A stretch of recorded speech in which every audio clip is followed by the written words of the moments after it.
saluer la presse et lui dire le soutien de Pastef les Patriotes. À travers elle, encourager votre confrère Pape Alé Niang et toute la presse debout, particulièrement les journalistes d'investigation qui informent le peuple sénégalais sur les scandales qui plombent le développement économique et social du pays. Le Sénégal a besoin d'une presse comme ça, d'une presse libre et debout, d'une presse à cheval sur la déontologie journalistique, d'une presse qui fait de la liberté, du devoir d'informer et de la concession du service public de l'information un sacerdoce. Les menaces, les intimidations ne doivent pas et ne doivent en aucun cas triompher sur ce devoir d'informer juste et vrai. Les menaces et les intimidations ne doivent pas avoir pour résultat ultime et sur fond de terreur de bâillonner la presse.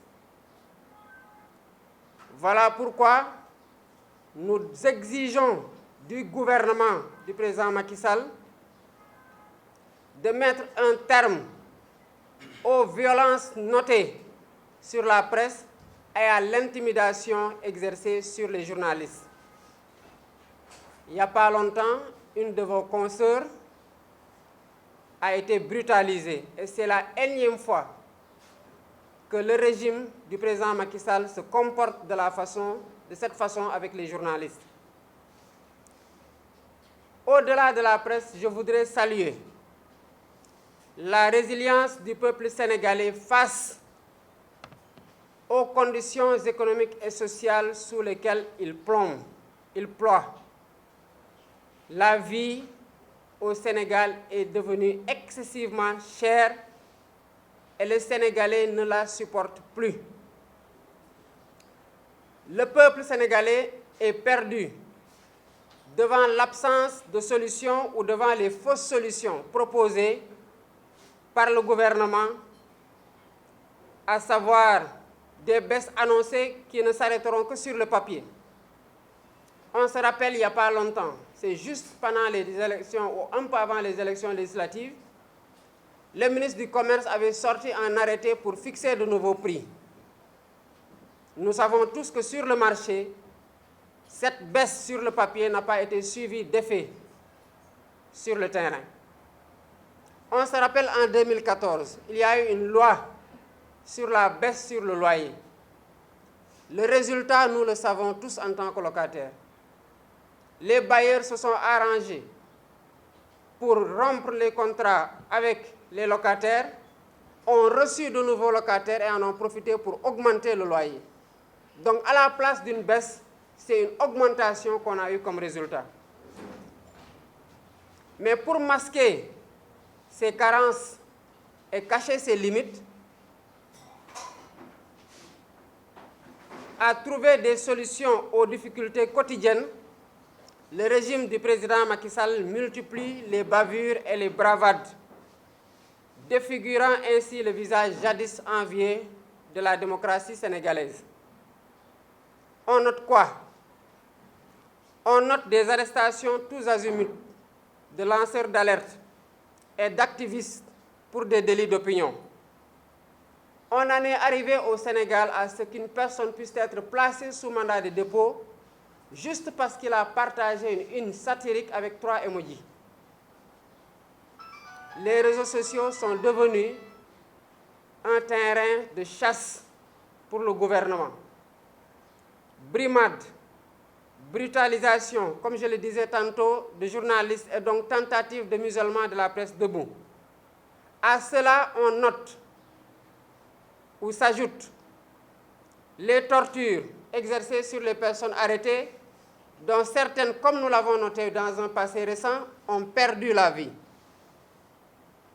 en prison avec une confiscation des corps pour refuser aux familles endeuillées l'autopsie et souvent l'enterrement du corps de leur être cher perdu, qu'ils soient mari, époux ou enfants ou frères. Les opposants, sous des prétextes fallacieux, sont obstinément disqualifiés des compétitions électorales. On se rappelle de ce qui s'est passé lors des élections législatives, inédit au Sénégal. S'ils ne font pas l'objet d'une liquidation systématique acharnée, alors même qu'ils ne sont condamnés par aucun tribunal, il suffit qu'une marche soit annoncée ou qu'ils soient convoqués par un tribunal pour que leur domicile soit quadrillé, bunkérisé, comme s'il s'agissait d'une traque à des terroristes, contre des terroristes, par les forces de l'ordre, de 4 h du matin à 23 h pour le cas le plus récent du domicile du président Ousmane Sonko, sur simple ordre de leur supérieur hiérarchique. C'est-à-dire que ce n'est pas un juge qui demande à ce qu'on limite les mouvements de tels citoyens pour telle raison, mais le juge délivre une convocation et attend que cette personne vienne lui répondre, et son domicile est quadrillé de 4 h du matin à 22 h le lendemain. Pour le cas du président Ousmane Sonko, moi-même, qui suis son proche collaborateur dans le parti, comme d'autres membres du bureau politique, d'autres alliés, nous avons été interdits d'accès sans aucune explication face à cette entrave grave à la liberté de mouvement et de déplacement. Les arrestations et les séquestrations de citoyens se poursuivent de plus belle, sans convocation préalable. Elles sont aujourd'hui érigées en règle. On a vu en 2021 des milices sévir en toute impunité aux côtés de forces de l'ordre.